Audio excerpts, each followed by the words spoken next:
Hello, hello.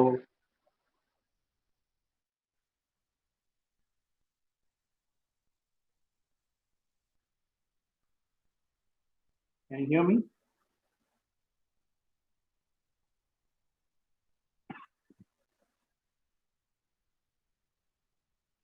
Rajesh, நான் பேசுறது கேக்குதாப்பா? சார் கேக்குது சார். சாட்ல ரெஸ்பாண்ட் பண்ணு. கேக்குது சார், கேக்குது சார். சாட்ல டைப் பண்ணுப்பா. நான் பேசுறது கேக்குதுன்னா டைப் பண்ணு சாட்ல. நல்லா கேக்குதா? எப்படி கேக்குது?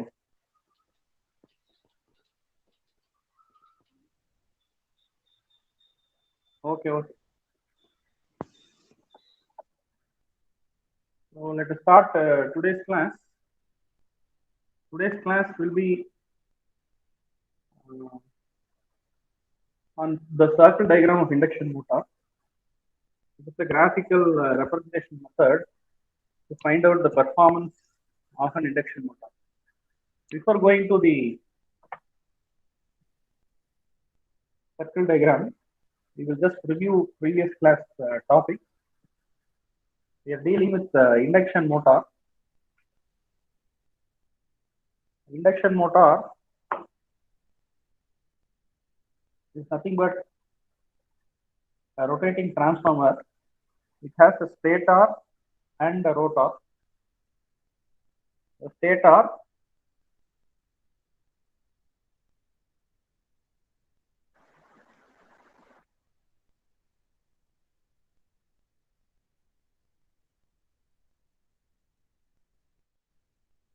is a three-phase distributed winding.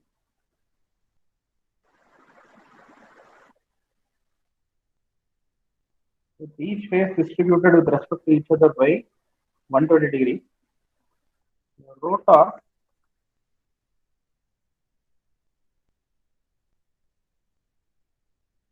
can be of two types. The first type is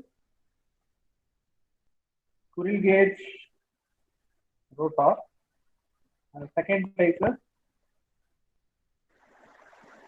slip ring rotor. So we have seen the difference between the squirrel gauge rotor and slip ring rotor. And we have discussed in detail about the principle of operation of the three-phase induction motor. So how does this induction motor operate? What is the first step? Three-phase supply is given to the stator. A rotating magnetic field is produced, and this rotating magnetic field cuts the rotor conductor, and this rate of change of flux linking a conductor will produce a EMF E2 in the rotor. Since the rotor is short circuited, current flows through the rotor. Now you have a current carrying conductor placed in a magnetic field. So current carrying conductor placed in a magnetic field will experience a mechanical force. So this is the principle of operation. Principle of operation of a three-phase induction motor. And we have discussed in detail about this rotating magnetic field. Rotating magnetic field is produced when you give a three-phase supply to the stator, and the magnitude of the rotating magnetic field is 1.5 times the resultant magnitude, and it rotates each step by 30 degrees. So all these points discussed in the previous class.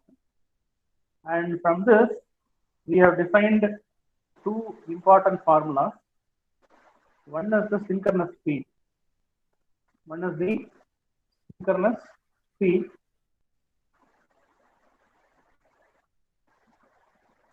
The synchronous speed is ns. It is nothing but 120 into f by p. The synchronous speed is also the speed of the rotating magnetic field. Here s is the frequency and p is the number of poles. This is the first formula we discussed. The second formula is slip.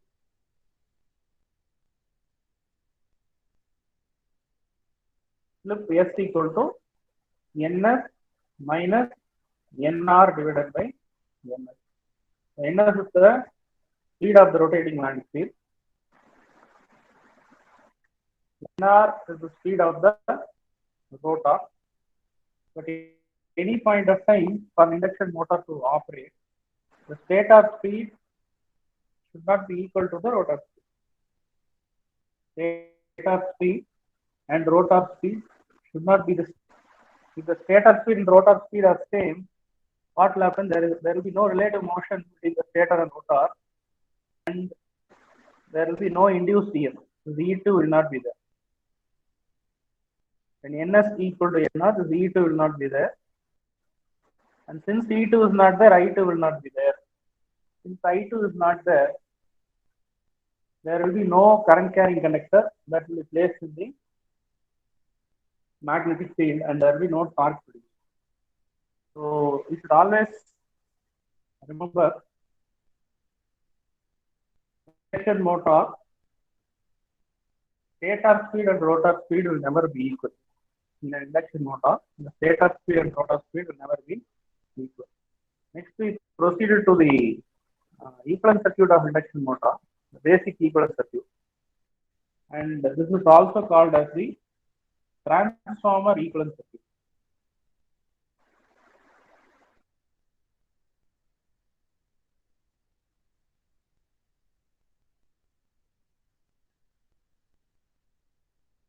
Also called as the transformer equivalent circuit.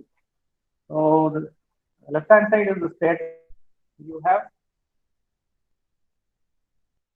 the stator resistance R1, the stator reactance X1, I1 is the current flowing through the stator, and E1 is the self-induced EMF. And this parallel branch represents the working component current and the magnetizing component current. R0 represents the constant losses, and X0 is the magnetizing reactance. I0 is the no load current of the induction. So these are the stator parameters. Coming to the rotor parameters, all these rotor parameters by slip. So that is why all the rotor parameters will be affected by slip. That is why we write E2R equal to S into E2, and I2R equal to E2R divided by R2 plus S into X2 the whole square, the whole root. So this is nothing but V by Z. V by Z. So all the rotor parameters will be affected by the slip. So R2 is the rotor resistance.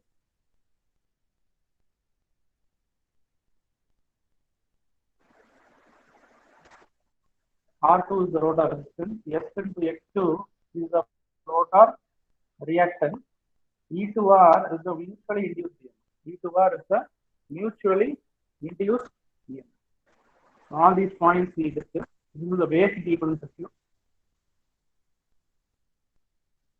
And in this basic equivalent circuit, since X2 is varying with respect to slip, your X2 varies with slip.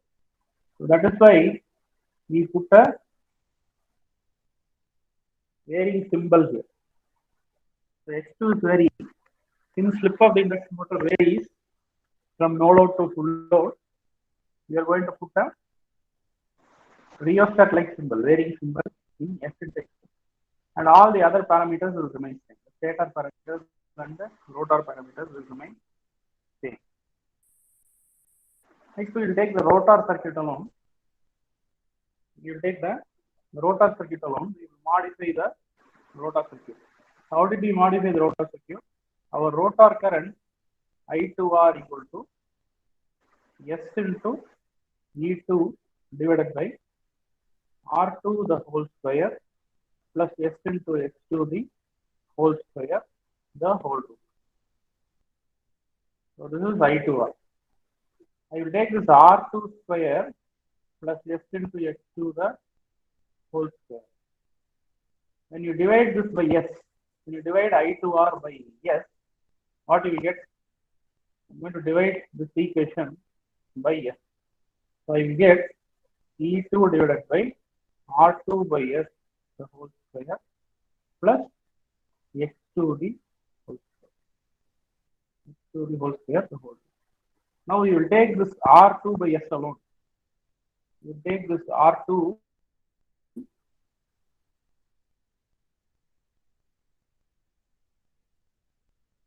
by S alone, and I'm going to make a small modification. R2 plus R2 by S minus R2. So the R2 will get cancelled. So finally you will end up with R2. So R2 plus R2 by S minus R2. So here I will keep this first R2 as it is. The second R2 I will take it as common. 1 by S minus 1 is represented here. This is what is represented here.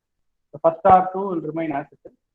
And the second is the electrical equivalent of the mechanical load connected to the motor. What is this? The electrical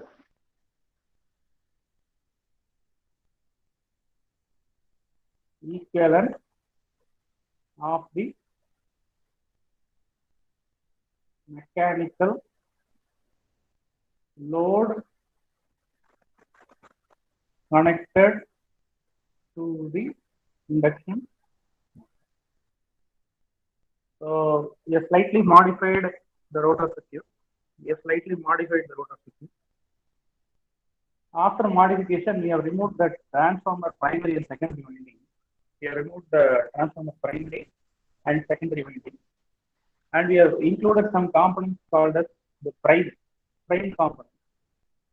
X2 is now changed to X2 dash, and R2 is now changed to R2 dash, and R2 into 1 by S minus 1 is changed to R2 dash into 1 by S minus 1. So what does all this phi represent? Prime represent. These are the rotor parameters referred to the stator. Rotor parameters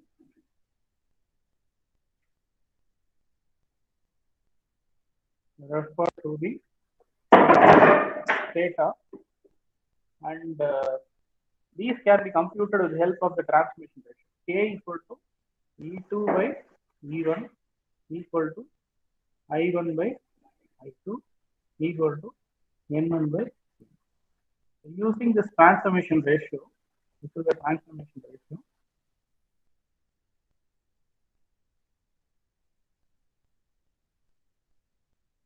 So using the transformation ratio, you can convert the rotor parameters into the stator parameters and give a prime symbol. E2 is converted to E2R dash. E2R is now become E2R dash. So E2R dash is the rotor induced EMF under running condition referred to the stator. Rotor induced EMF at running condition referred to the stator. So the prime can be computed with the help of the transformation ratio. And next comes the approximate equivalent circuit. In the approximate equivalent circuit, what I have done is I have transformed this shunt branch from here to here.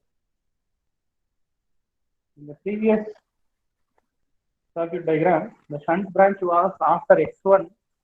Now we have brought the shunt branch which was after X1 to before R1. Shunt branch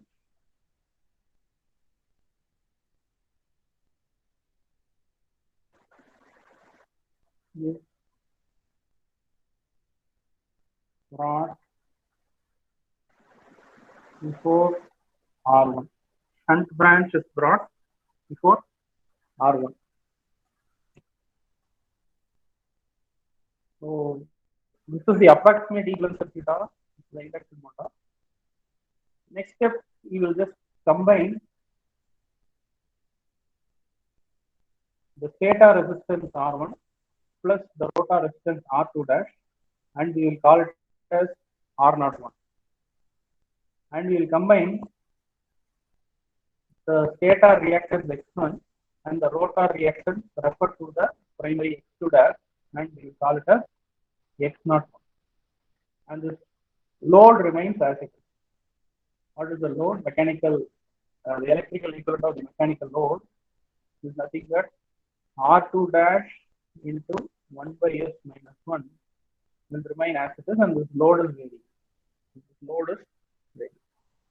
So this is what we have seen in the last class. Coming to the torque equation, we have derived the torque equation. Torque was directly proportional to phi into I2 into cos phi2. So from this we have derived the torque equation to be torque was equal to K into S into E2 square into R2 divided by R2 square plus S into H2 the whole square. This was the torque equation. So from the torque equation, you can see torque is directly proportional to slip. Torque is directly proportional to induced EMF in the rotor. Torque is directly proportional to the rotor resistance R2. This is a very important concept we need to understand. Since torque is directly proportional to the rotor resistance, if you increase the rotor resistance, increase the rotor resistance, then R2 increases, your torque is also increases. So this is the principle behind the slip ring induction motor. So through the slip rings and the brushes, the external rheostat can be added to the rotor of the induction motor. And this forms the basis of the principle of increasing the torque in a slip ring induction motor. So this is about the torque equation. Next we move on to the torque slip characteristics. We are trying to see what is the relationship between the torque and the slip of an induction motor. So torque slip characteristic was divided into two regions, a low slip region and a high slip region. In low slip region, we write the torque equation here. E equal to K into S into E2 square into R2 divided by R2 square plus S into X2. So in low slip region, your R2 square is greater than S into X2 the whole square. So based on this, the denominator will simply have only R2, the rotor resistance. So torque was directly proportional to slip. When torque increases, your slip also increases. Or the vice versa, the slip increases, your torque will also increase. So that is why you will have a linear increase in the torque slip curve. Once it reaches the maximum slip at S equal to S curve, it will reach the maximum torque Tm. At maximum slip S equal to Sm, you will get the maximum torque Tm. After you reach the maximum torque, what is going to happen? It will move into the high slip region. So in the high slip region, your S into X2 the whole square will dominate the rotor resistance. The denominator will become simply S into X2 the whole square. So your torque will be inversely proportional. To. That is why in the torque curve you can see there is a linear decrease. And this region is called as the starting torque. This region is called as the starting torque of the induction. This is about the torque slip characteristics. Always you need to operate the induction motor in low slip region. That is why it is called as a stable region. That is why it is called as the stable region. Always operate the induction motor in the low slip region, in the stable region. So beyond which your torque decreases when your slip is increasing, and this region is called as the unstable region of the torque slip. So this is the torque slip calculation. As I already told you, the torque is a function of the rotor resistance. What is our torque equation? Torque T equal to K into S into E2 square into R2 divided by R2 square plus S into X to the whole square. So torque is directly proportional to R2. Torque is directly proportional to. Here you can see we are now going to increase the rotor resistance. We are now going to increase the rotor resistance. Let us assume the initial rotor resistance to be R21, and the curve corresponding to R21 is this red color value. Now, when I increase the rotor resistance from R21 to R22, R22 is greater than R21. What is going to happen? Again, you will get a curve something like this, but you look at this point, the slip at which the maximum torque occurs. Slip at which the maximum torque occurs changes. Slip at which the maximum torque occurs changes. See, previously our SM was this. Now your slip at which the maximum torque occurs change to SM1. Again, if you increase the rotor resistance to R23, R23 is greater than R22, greater than R21. You increase in the rotor resistance. Again, what is going to happen? The maximum torque remains same. The maximum torque remains same. Tmax is constant. Tmax is constant, but the slip at which the maximum torque occurs. The slip at which the SM2, slip at which the maximum torque occurs. So from this, when R2 equal to X2, you will get the maximum slip. If you further increase R2, if you further increase R2, and if R2 becomes equal to X2, S into X2, you will get the slip S equal to 1, maximum.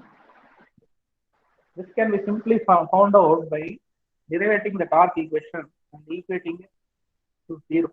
So you simply derivate dt by ts, and if you equate it to 0, you get this condition.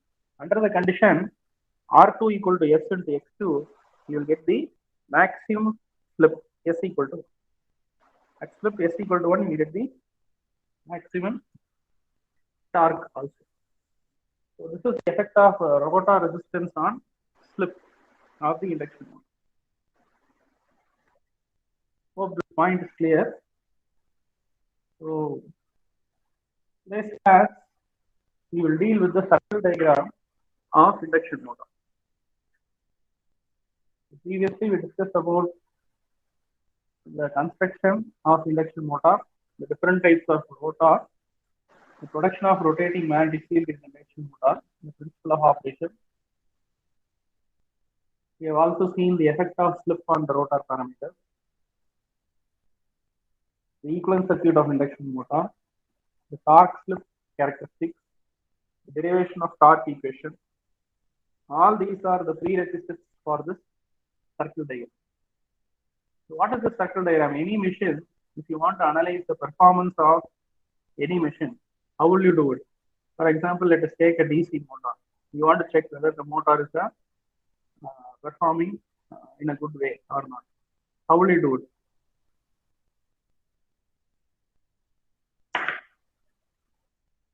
அதாவது ஒரு machine நல்லதா இல்லையா அப்படின்னு எப்படி கண்டுபிடிக்கிறது? There are different tests that are available. Load test, open circuit test, short circuit test, different tests that are available.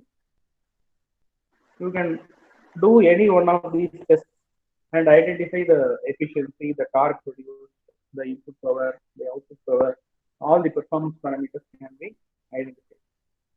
So the circuit diagram is also one of the methods to analyze the performance of a electrical machine. This can also be used for transformers, DC machines, alternators. Any machine can be employed with the circuit diagram to analyze its performance. So similarly, we will use this technique of circle diagram to analyze the performance of induction. So circle diagram is nothing but the graphical representation to analyze the performance of the electrical machine. In this case, it is the induction motor. So you understand circle diagram is a technique to evaluate the performance of induction motor. In order to analyze the performance of the induction motor using circle diagram, we need to perform 3 tests. The first test is the no load test. Second test is the block rotor test. And third is the stator resistance test. I will come to this formulas a little later. Let us see the circuit diagram to perform a no load and block rotor test. So this is the circuit diagram to perform the no load test. 3-phase supply is given to the stator of the induction motor. This is the stator.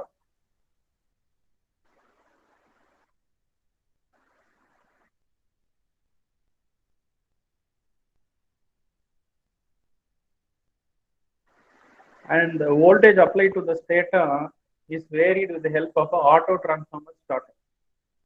Auto transformer starter. I use the auto transformer starter to vary the applied voltage from 0 to 415 volts. So since it's a 3-phase supply, gradually vary the auto transformer and apply rated voltage to the stator of the induction motor. So once you apply this rated voltage, what is going to happen? A rotating magnetic field is produced. The rotating magnetic field will cut the stationary rotor conductor.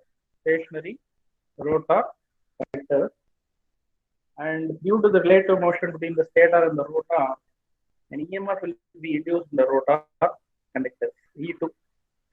Since the rotor conductors are short circuited, current will flow through the rotor conductor.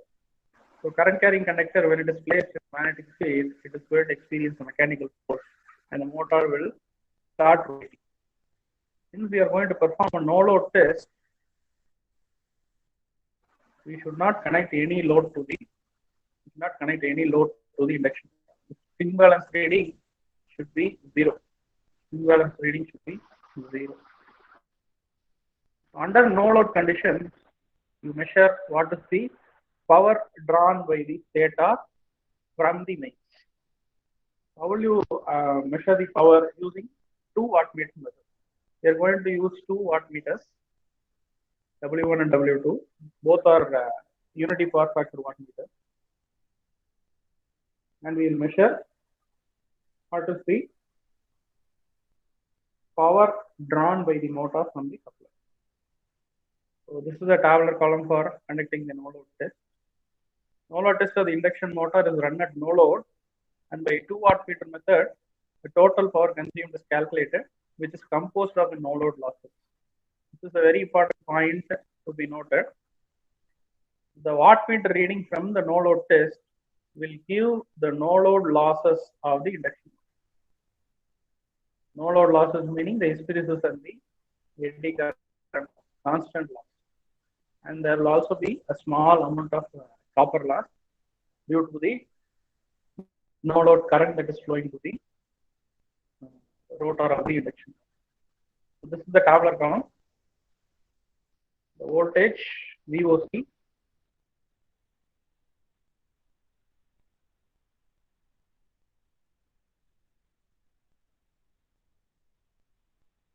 the current IOC, VOC is the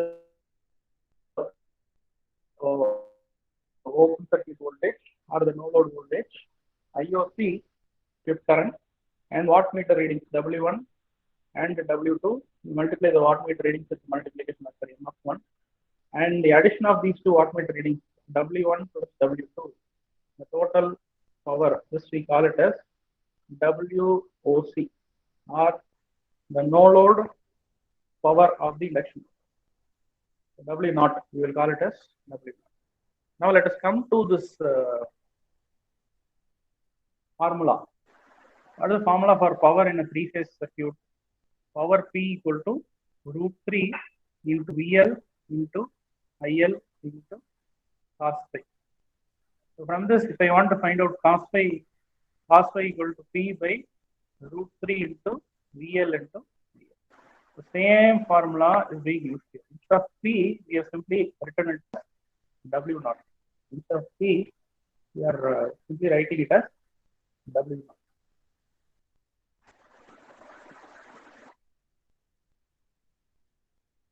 So cos phi naught, the no load power factor angle, cos phi naught, no load power factor angle, cos phi naught is nothing but W naught divided by root 3 into V naught into I naught. And this W naught, V naught, and I naught can be calculated or can be found out by performing a no load test in the induction motor. And once we find out cos phi naught, we will find out the power factor angle phi naught. Phi naught is nothing but cos inverse W naught by root 3 into V naught into I naught. Phi naught equal to cos inverse W naught divided by root 3 into V naught into I naught. So this is about the no load test. No load test gives you the no load losses in an induction motor. And from the no load test, we are going to find out the no load power factor and the no load power factor angle I naught. So V naught, I naught, cos phi naught, and phi naught are the parameters that are found out using the no load test. Coming to the block rotor test, to perform the block rotor test, you should not increase the auto transformer value to 450 volts. First step you have to do is you have to block the rotor of the induction motor. Block the rotor of the induction motor. So once you have blocked the rotor, gradually increase the auto transformer voltage. Such that the rated current flows through the ammeter connected in series with the stator. So this ammeter, rated current should flow.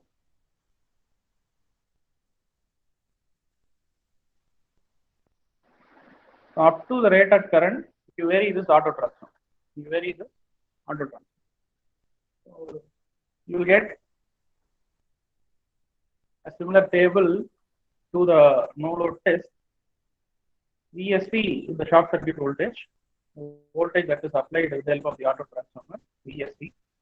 ISC is the short circuit current from the ammeter. And similarly, using the 2 wattmeter method, find out what is W1, multiply W1 with MF1. Find out what is W2, multiply W2 with the MF2. So when you add W1 plus W2, you will get WSC, the short circuit power. And this power represents the rotor and the stator copper losses. The total copper losses can be found out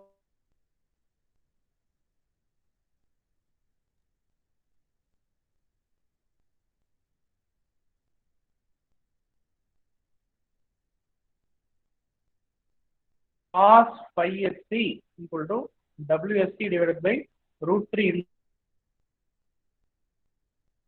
and ISC. All these three terms can be found out using the short circuit test or the block rotor test. Once you find out cos phi SC, you can easily find out phi SC. Phi SC.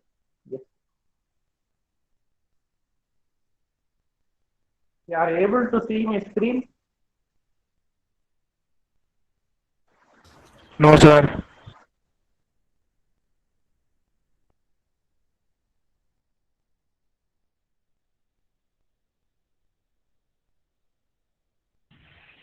No, sir.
So this block data test, nothing but the short circuit test.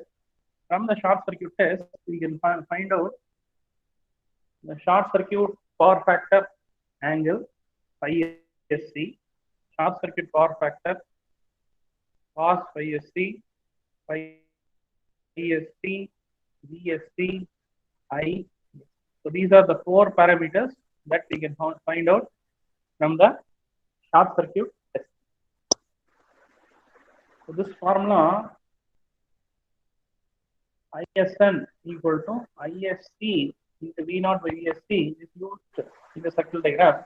This ISN is nothing but the short circuit current under normal conditions. ISC is the short circuit current. This ISN is the short circuit current under normal conditions. The short circuit current under the normal conditions can be found out using the formula ISC into V naught by VSC. ISC into V naught by VSC. This is about the short circuit test and the open circuit test. Next is the stator resistance test. You take any one phase of the stator, you measure the resistance of the stator winding, and we will call the resistance to be R1. We will call the resistance to be R1. This is very simple. Use a rheostat. Vary the rheostat in steps. Find out what is the current and the voltage. R1 equal to V by I. R1 equal to V by I. And this will give you the DC resistance. So look at here, giving a DC supply to the stator terminal. The DC supply, not the AC supply. Not take into account the skin effect, you will multiply the value which is obtained here into 1.6 into RDC, give you R1.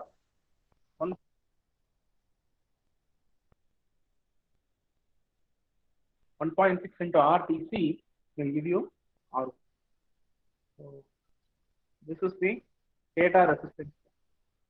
Now, since we have all the data, we will try to draw the circuit diagram of the induction motor.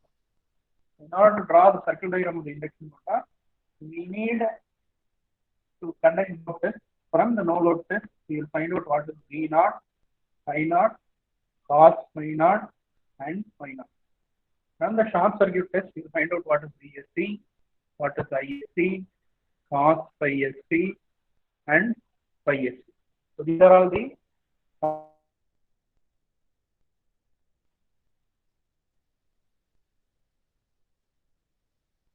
short circuit test.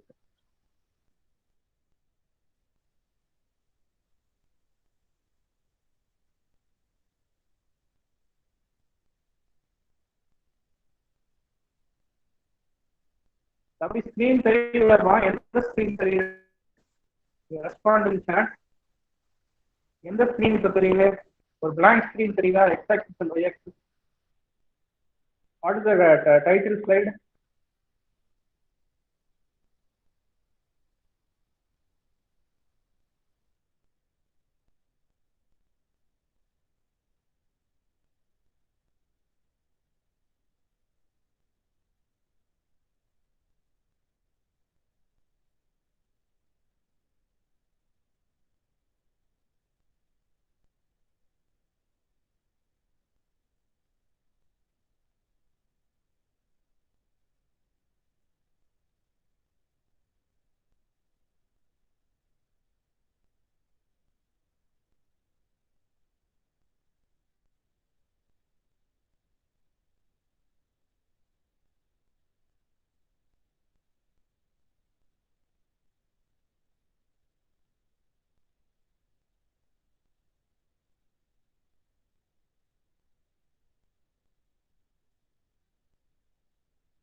There are some network issues here.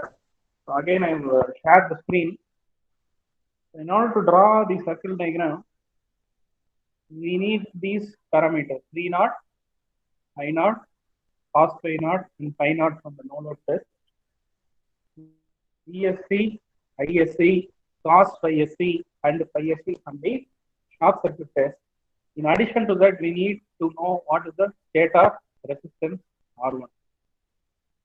Stator resistance R1. So the first step to draw the circle diagram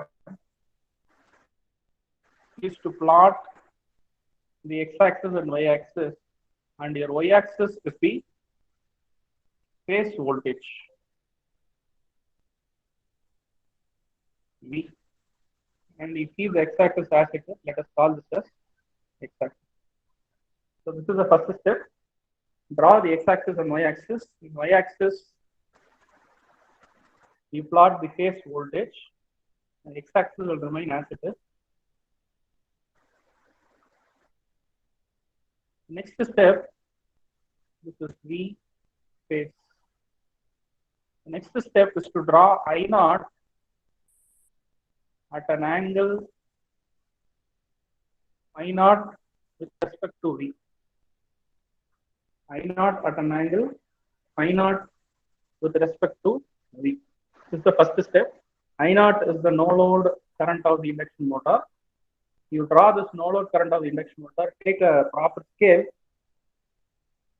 For example, let us say 1 centimeter equal to 5 amperes. We have already measured the no load current of the induction motor by performing a no load test.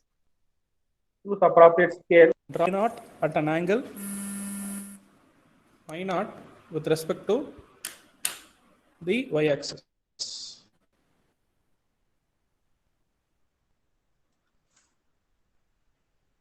So from y-axis at an angle phi naught, you draw I naught. Let us call this point as O and this point as O dash. This is the first step. What is the first step? Draw I naught and angle I naught with respect to Z phase.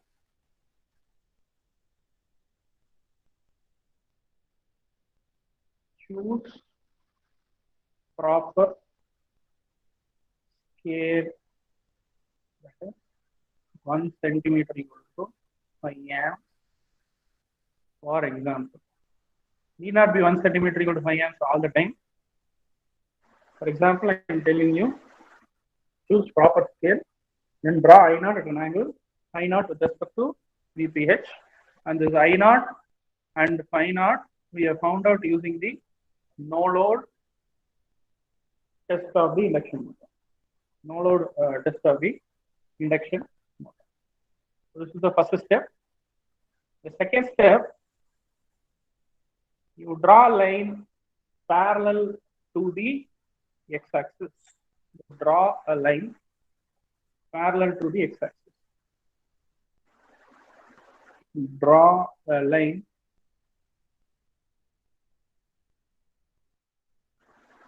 parallel to the x-axis.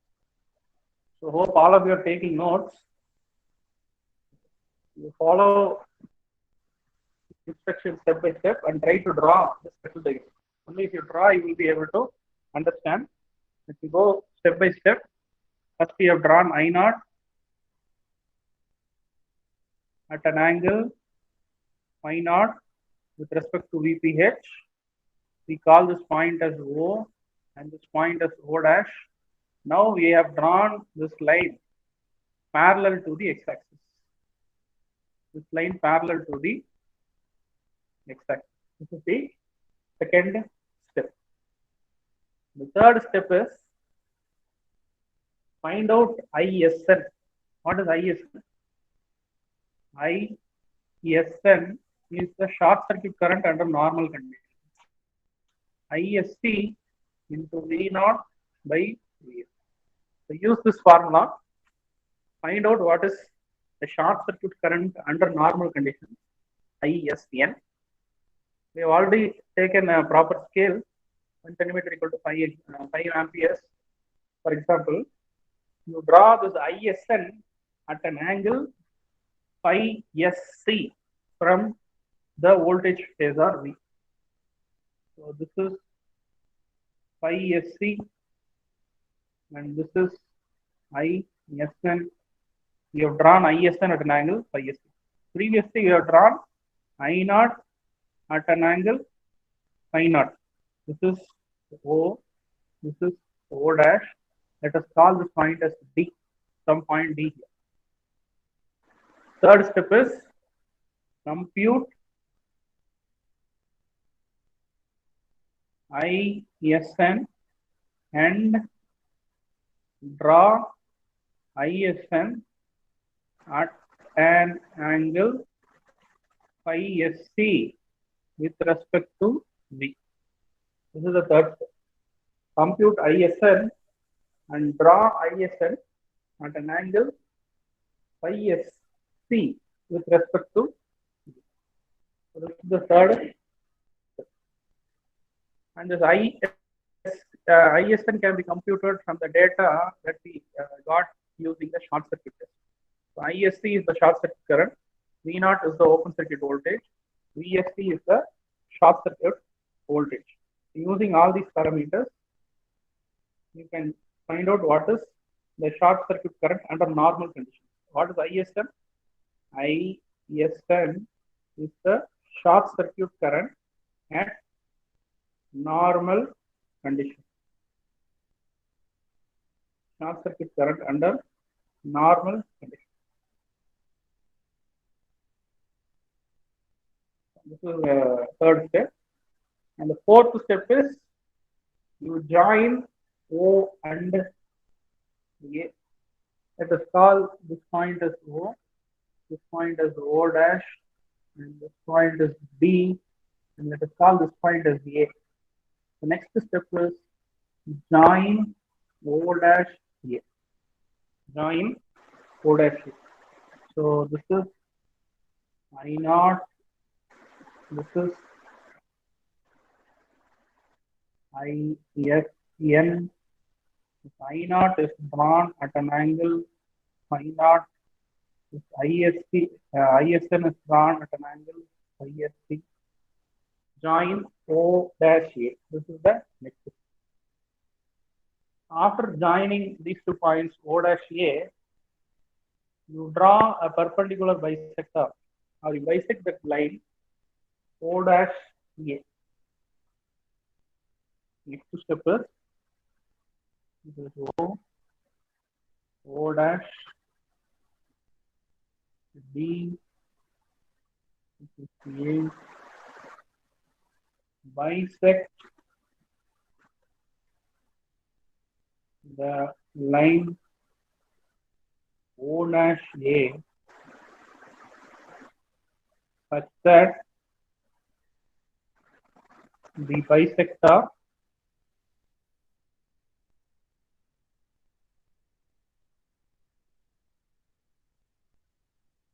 meets the parallel line at point C.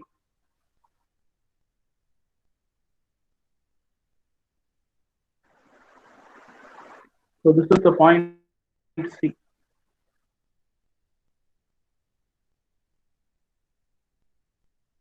This is the point C. As usual, your y-axis is VTH. As usual, your y-axis is VTH.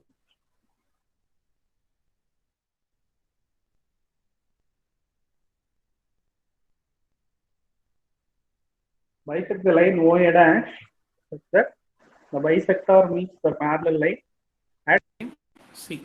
This is the next step. So please hold on.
So we have just bisected the line O dash A. The bisector meets the parallel line at point C.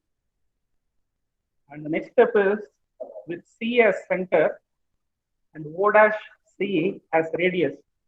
You draw a semicircle. What is the next step?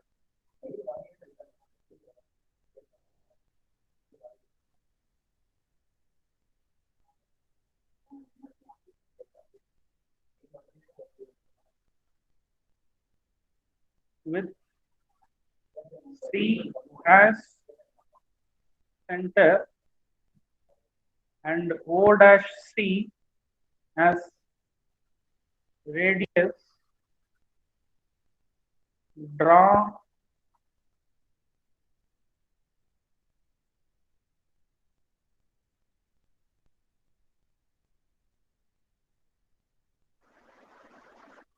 a semicircle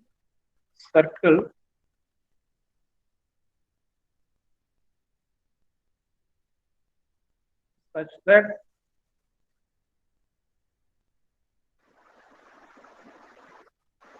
semicircle meets the point A.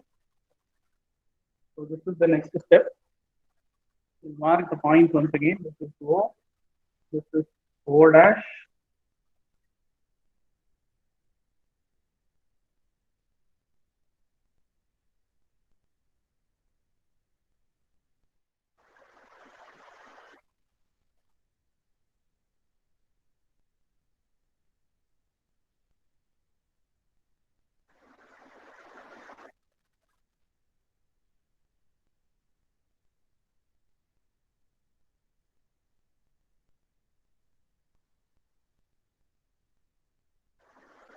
This is O, this is O dash, this point is A,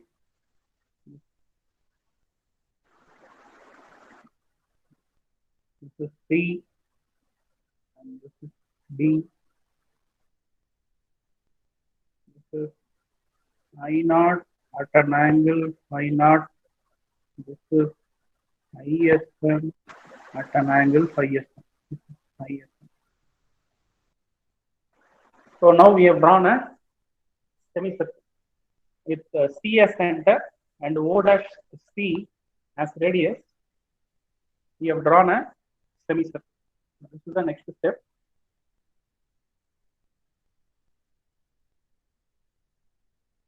O dash O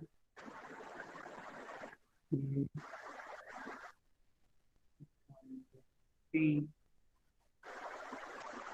This is D. The next step is from point A, drop a perpendicular to meet the x-axis at point G. Draw a perpendicular from point A.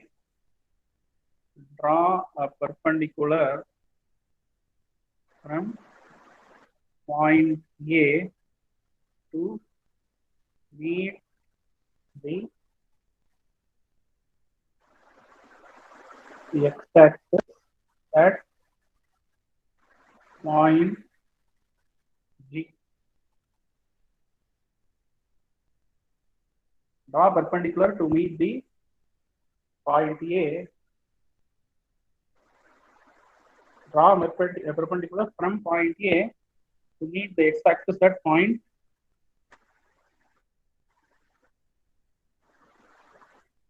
G.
So this is what we have done now. This line, we will call it as the output line. This line is nothing but the output line. This line.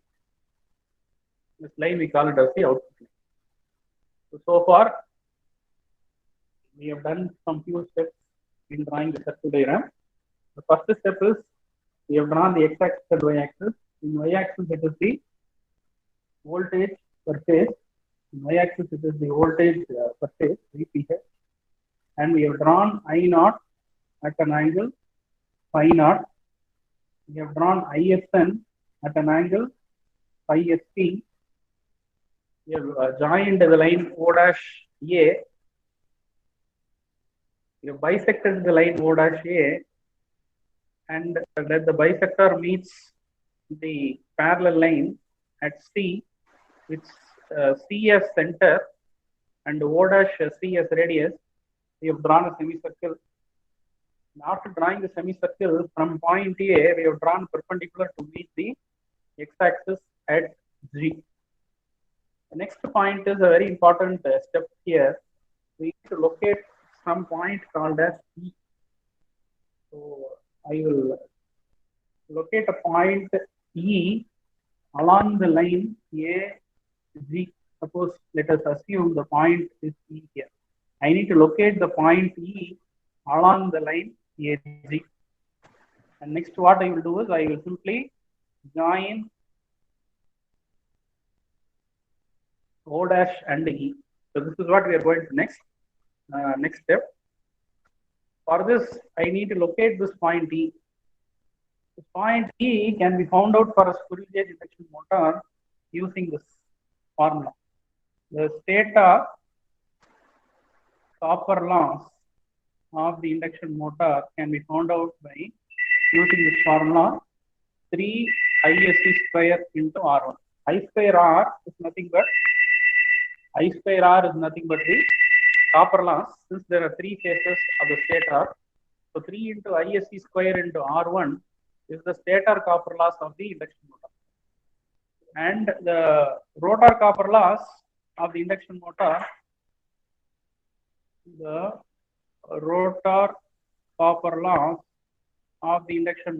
can be found out by subtracting WSC minus 3 ISC square into R1. What is this WSC? WSC is the short circuit power obtained from the blocked rotor test. Short circuit power obtained from the blocked rotor test. So once you find out the stator copper loss and rotor copper loss, we have already found out what is R1. R1 is found out from the stator resistance test.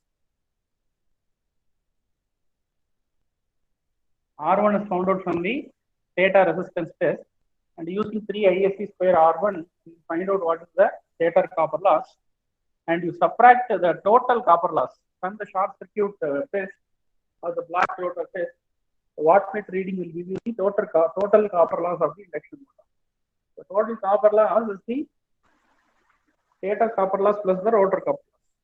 So WSC minus the stator copper loss will give you the rotor copper loss. Now we have separated the stator copper loss and the rotor copper loss. For example, if the stator copper loss is 7.5, let us call it as 2.5, and the rotor copper loss is 7.5. So if you draw a line like this, 2.5 will be the stator copper loss, and 7.5 will be the rotor copper loss. And what is this point? This point is nothing but the E point. So this line we call it as A. So AE by EF. There was a parallel line here. E by EF will be equal to the stator copper loss by rotor copper loss. So this is the method to find out the point E along the line AG. So this AF, the total distance AF, this is A, this is F, this is G. The total distance AF will give you the total copper loss. AF will give you the total copper loss. So we have located the point E using the previous method, and this distance will give you the stator copper loss, and this distance will give you the rotor copper loss, fixed losses of the induction. So this step, what we have done, locate point E from the ratio AE by EF. Join O dash E. So this is the step. Join O dash. And previously we called this line as the output line. Now we will call this line as the torque line. We will call this line as the torque line of the inductor. So once again I will repeat. We have already found out what is R1 from the stator resistance test. We have already found out what is R1 from the stator resistance test. From R1, and we know what is ISC from the short circuit test or the block rotor test. Using the formula 3 ISC square R1, we find out what is the stator copper loss. From the block rotor test, we have found out what is the total copper loss.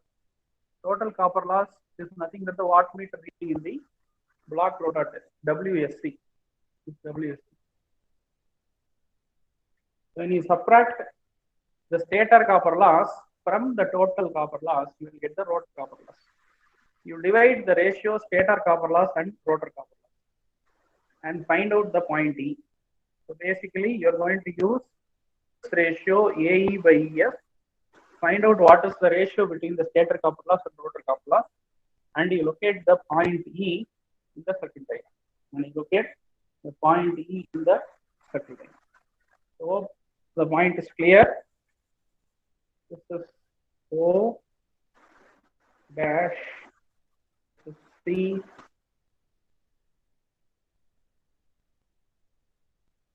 this is I naught, draw I naught, this is ISN, this is drawn at an angle phi SC. So this is the next step.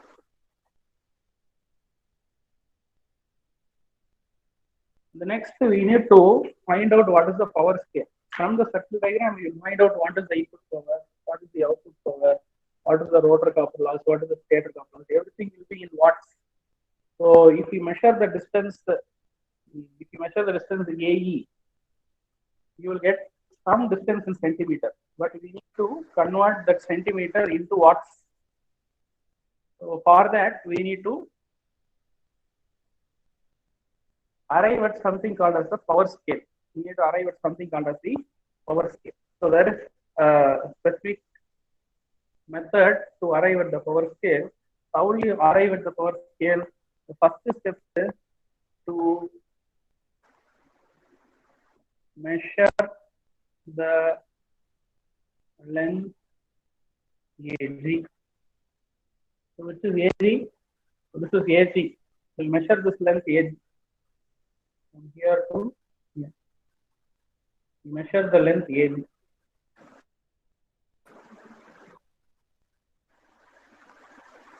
The second step is calculate WSN. WSN is the short circuit power under normal condition. Short circuit power under normal condition. So WSN can be written as WSN equal to WSC into ISN by ISC the whole square. ISN by ISC the whole square. So this is the formula. ISN we have already calculated. What is the formula for ISN? ISN equal to ISC into V naught by VS. This we already know. Calculate WSN. After calculating WSN, it is the short circuit power under normal condition. Power scale is nothing but WSN divided by length of A.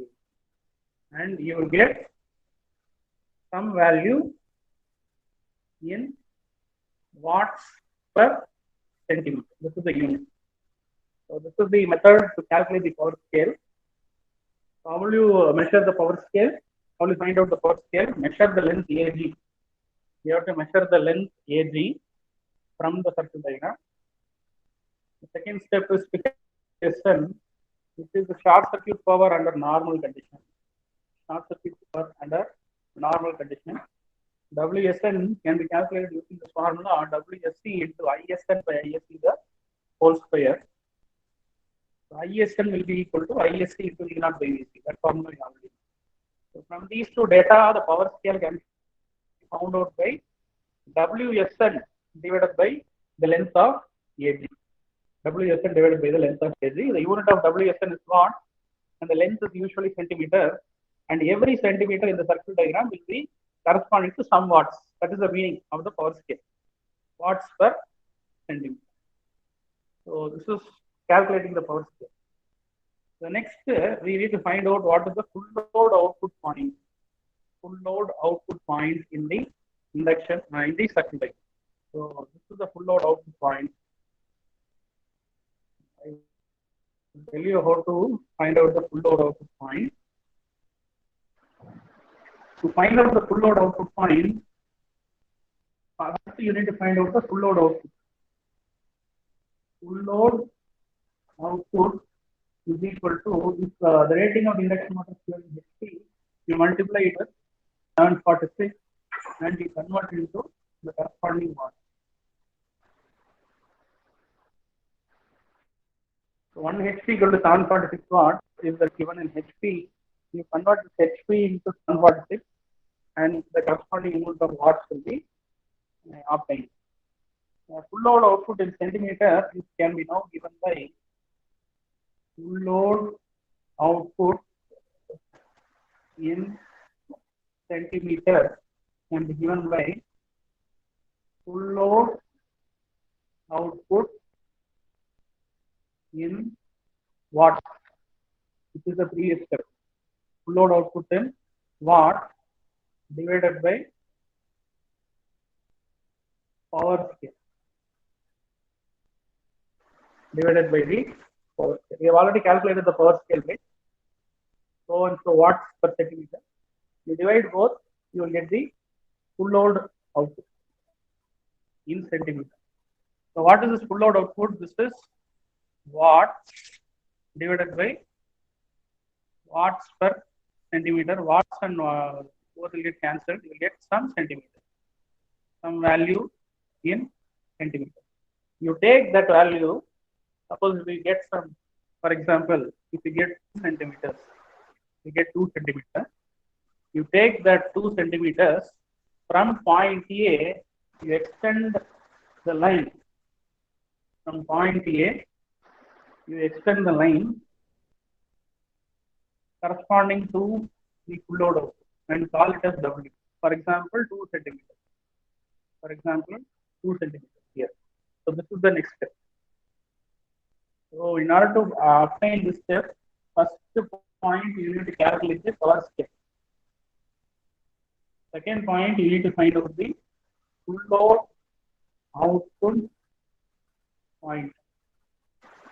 The full load output point can be found out by dividing the full load output rating of the induction motor by the power scale, and you extend this point AW. Extend this point, extend this line AW. Next, join this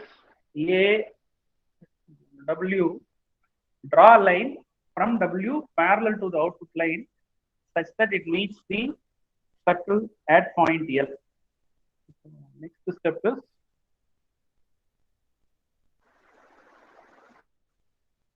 draw a line from W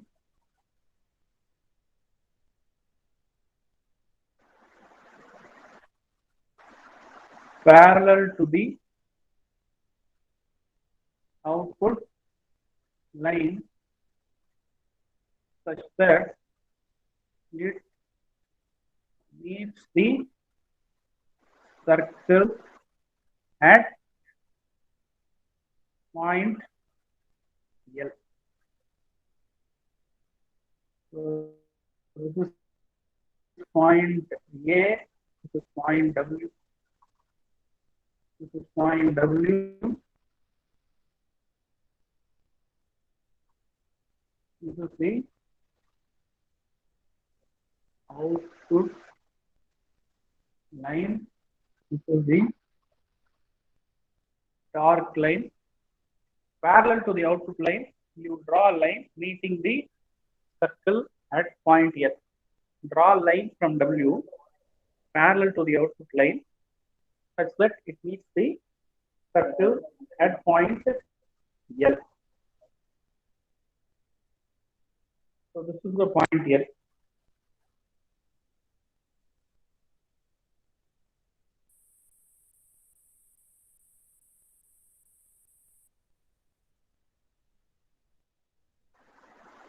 Can you see the point L? Am I audible?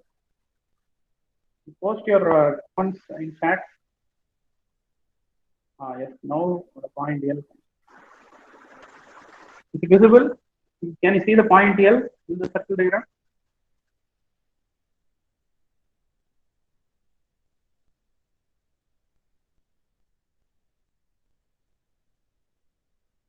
என்னப்பா தெரியுதாப்பா எடுக்கிறதெல்லாம் தெரியுதா? Okay, okay. This is point L.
Once again, I will review the circle diagram. Steps. First, you need to draw I naught at an angle phi naught. Let us call this point as O and this point as O dash. And from O dash, we have drawn a parallel line to x-axis and we call this point as D. The next step is we found out what is ISN using this formula. ISP into V naught by DS. And we have plotted what is this ISN. ISN is drawn and we call this point as A.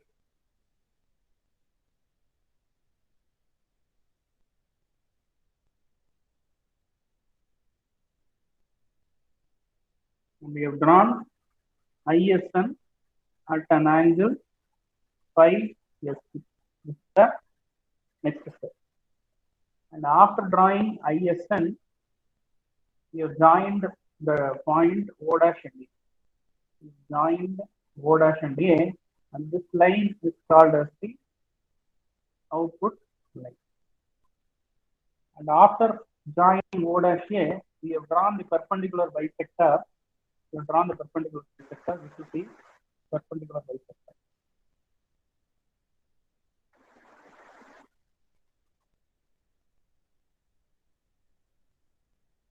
And this perpendicular bisector meets the parallel line at point C. At point C. With C as center and O dash C as radius, C as center and O dash C as radius, we have drawn this semicircle.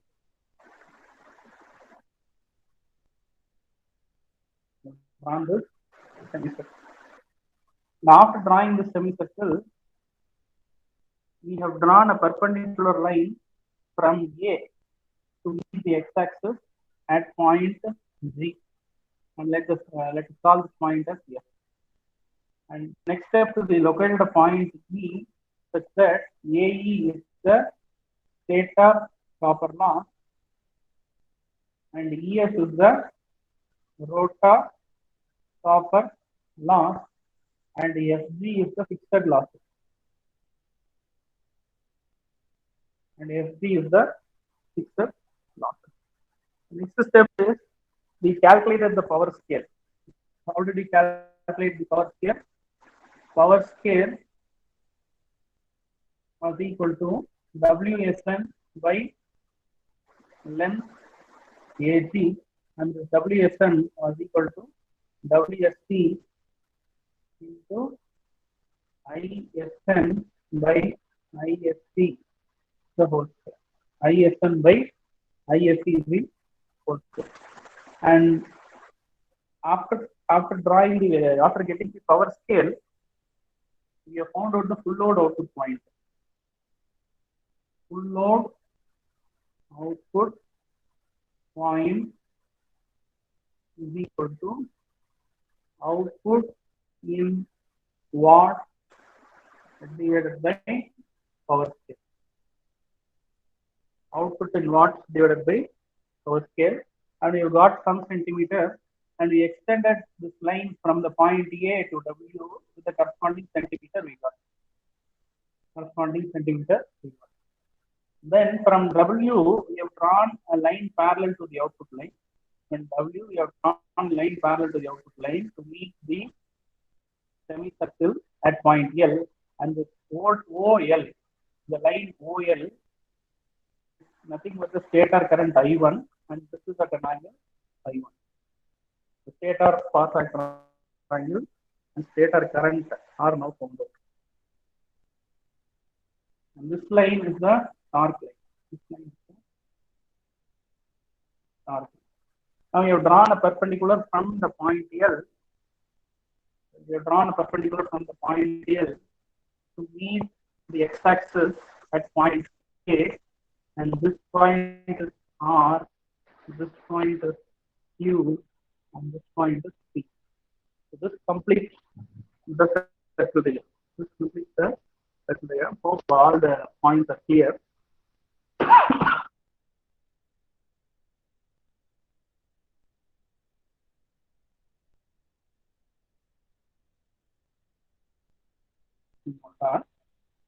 Let us see one by one.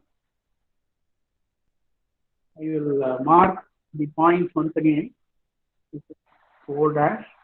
This is O. This point is C. This is T. This is F. This is E. This is A. W. L.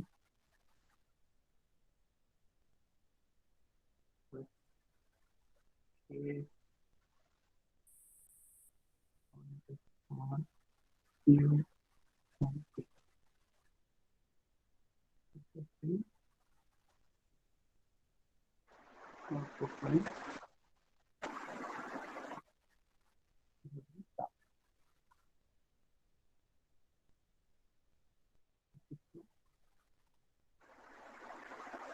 Stator copper line. This is B. Rotor copper line. This is C. This is one. So from these notations, we will find out what are the different performance parameters. The first is the total motor input. The total motor input is given by the distance LK into power scale. What is the distance? The distance. This light. This is the motor input. LK into the power scale. And the fixed losses equal to RK into power scale. Next is stator copper loss is equal to AE into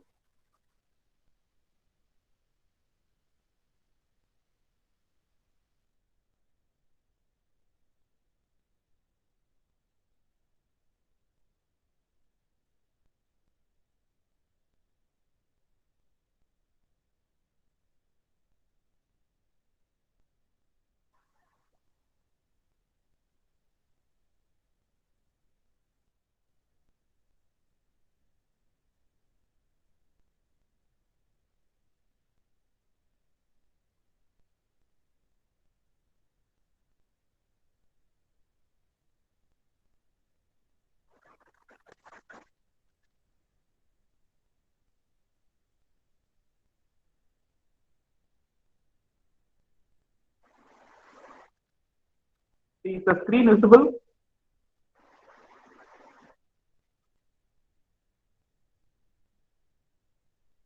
Is my screen visible? Type your response in chat.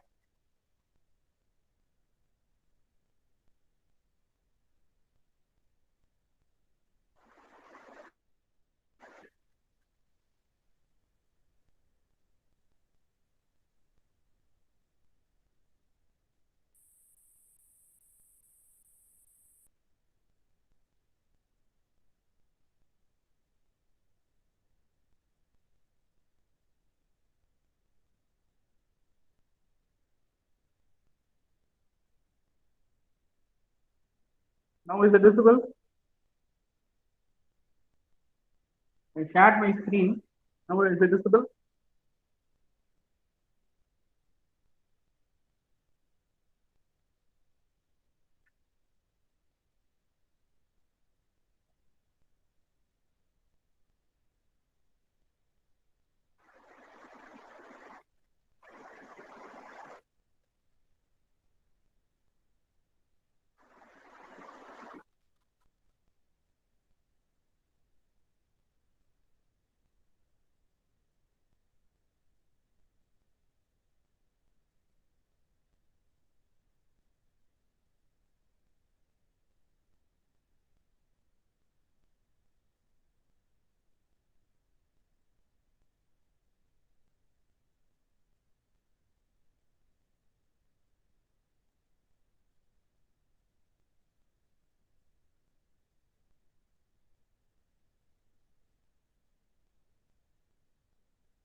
So தெரியுதாப்பா screen தெரியுதா?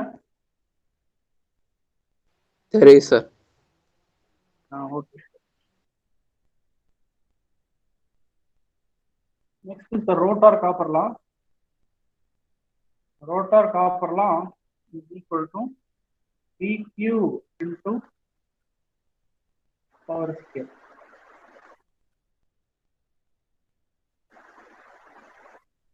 Or PQ, or you can call it as EF also.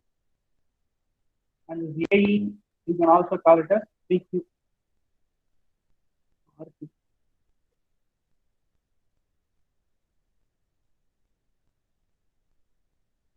So there is a small change here. This is the rotor copper loss. This is the stator copper loss. Please change this. This is the stator copper loss. This is the rotor copper loss. Stator copper loss will be EF. Stator copper loss will be EF.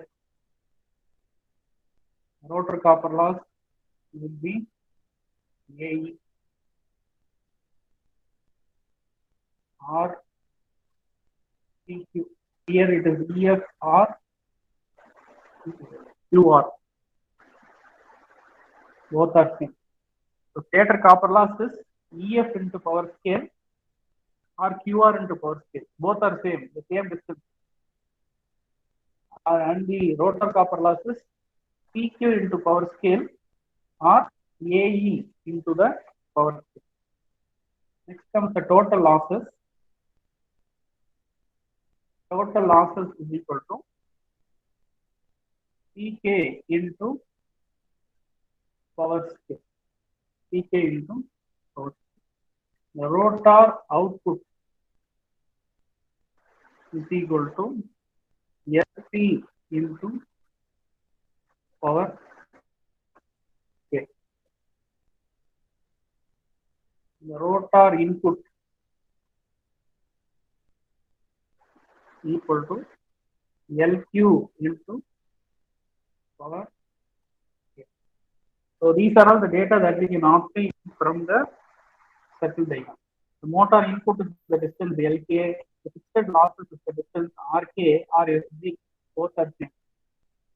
RK or FG, both are same. FG into power. The stator copper loss is the bottom portion of the length AF. It is EF or QR, both are same. The rotor copper loss is PQ or AE. The total loss is PK. Total loss is PK, or you can call it as AG, PK or AG. The rotor output is LP.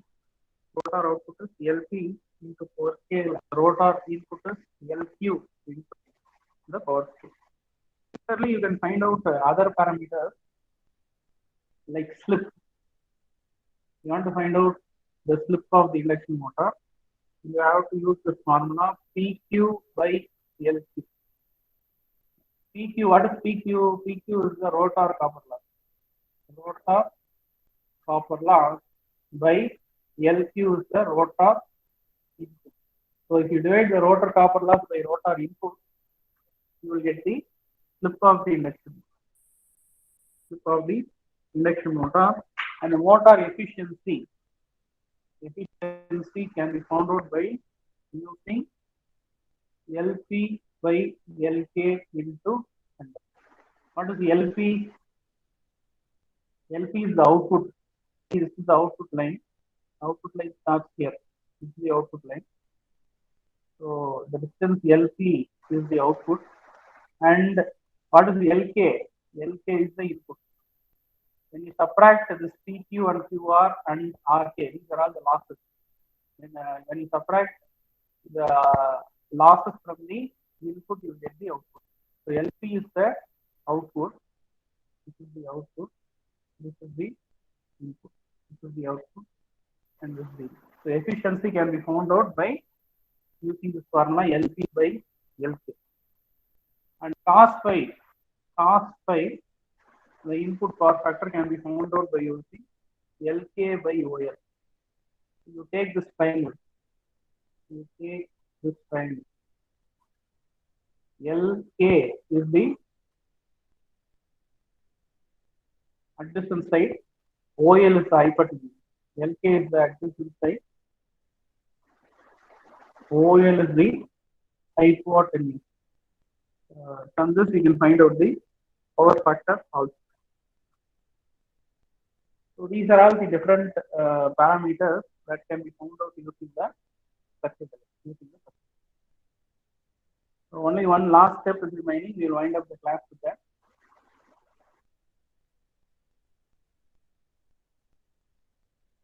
We already found out the point D for the squirrel cage induction motor. How did we find out the point E for the squirrel cage induction motor? We subtracted WSC minus 3 ISC square R1. We found out the rotor copper loss and we divided the rotor copper loss by stator copper loss and we call that ratio AE by E. This is with respect to squirrel cage induction motor. This is with respect to squirrel cage induction motor. In the case of slip ring induction motor, this ratio AE by E can be found out using this formula. AE is I2 square R2 divided by I1 square R1. I2 is the rotor, I1 is the stator. So here I will call it as R2 by R1 into I2 square by I1 square. So what is I2 by I1? It is nothing but K. So R2 by R1 into K. 1 by K square. K equal to I1 by. So R2 by R1 into 1 by K square. What is R2 by K square?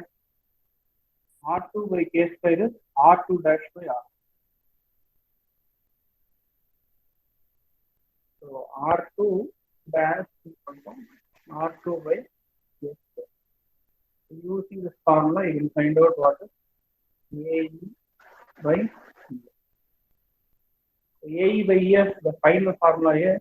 So AE by EF, the final formula AE by EF, the final formula is R2 dash by R1. So R1 is the stator resistance, R2 dash is rotor resistance.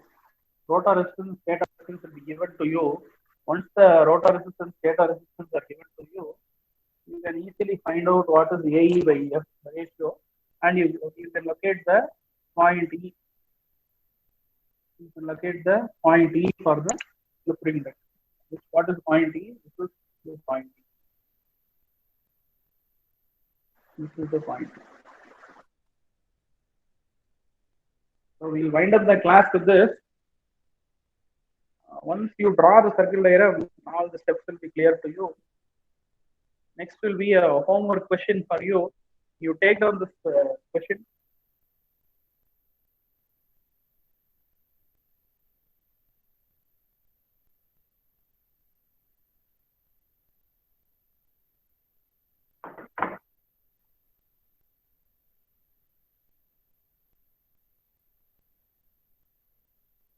This is the question. You have to draw the circle diagram for this question. 14.1 kilowatt.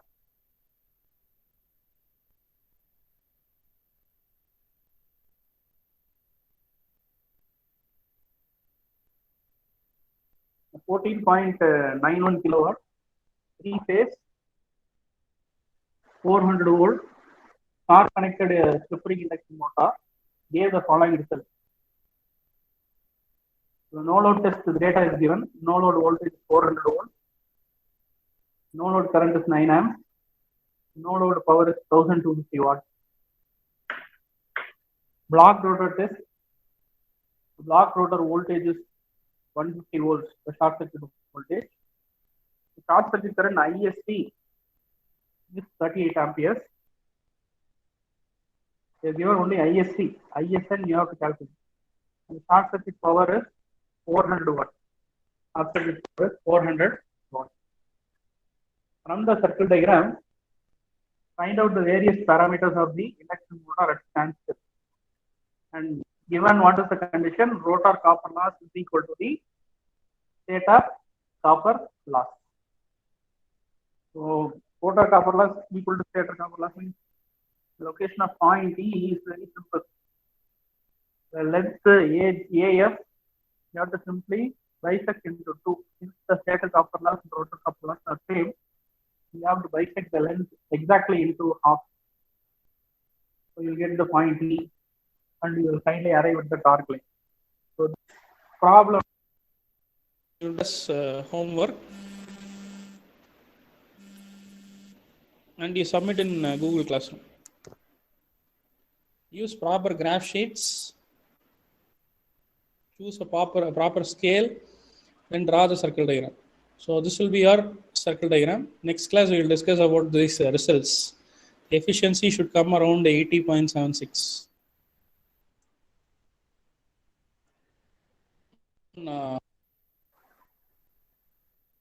The extended length AW is 4.2 centimeters. So from A, you have to extend the line W, the full load output point. That is 4.2 centimeters. You please cross check it. So with this, we will wind up the class. Next class, we will go into different topics like starters for induction motor and braking of induction motor. So if you have any doubts, you can ask me in the chat. If you don't have any doubts, you post your attendance in the chat box, write your roll number, and then you can leave the class.